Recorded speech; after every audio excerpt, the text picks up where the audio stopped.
Well, let's discuss this conference more now with Brian Becker, Director of the Anti-War Answer Coalition, who's in Washington for us. Many thanks for joining us, Brian. Now, in a previous interview, you said that the war on drugs in Afghanistan is unwinnable. Why? Well, the war in Afghanistan is unwinnable because the American military occupation, whether it's called a NATO occupation or a U.S. occupation or both, won't be accepted by the people of Afghanistan.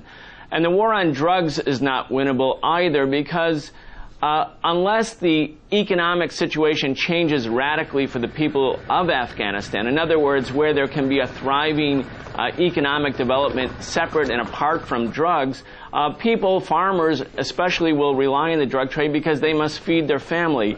And then, of course, you have a large amount of demand both in the West and elsewhere for opiates. So there is no military solution at all. And, of course, as the war in Afghanistan deteriorates, even as it expands, this situation will only worsen.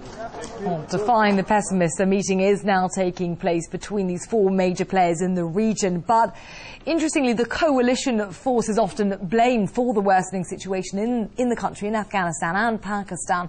They're not present, are they? Why aren't they there?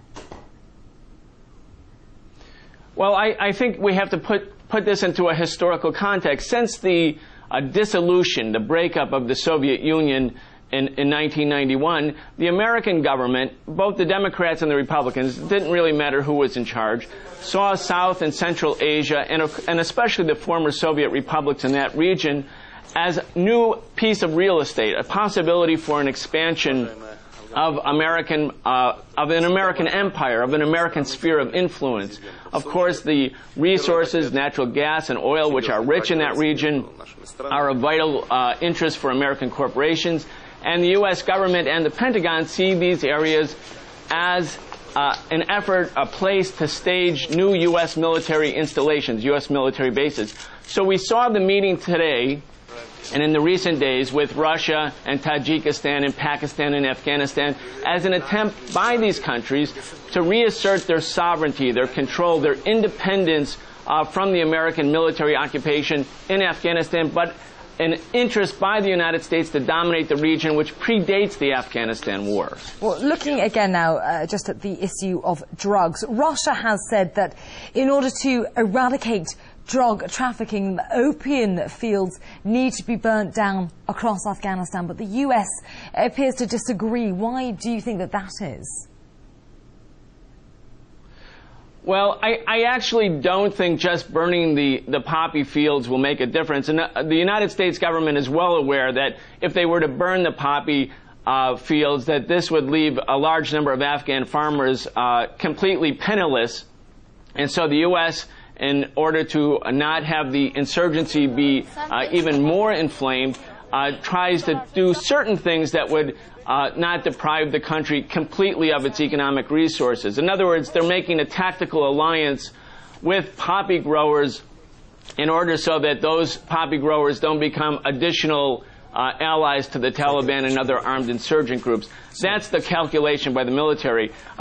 The U.S. military force is the driving player in the region, and I think we can see discernibly, without any question, that as the war in Afghanistan has expanded since 2001, the problem of heroin production, the problem of poppy growing has only expanded. Well, then, in view of all that you've said, Mr. Becker, should Central Asian countries, in your opinion, be left to fight terrorism and drug trafficking on their own?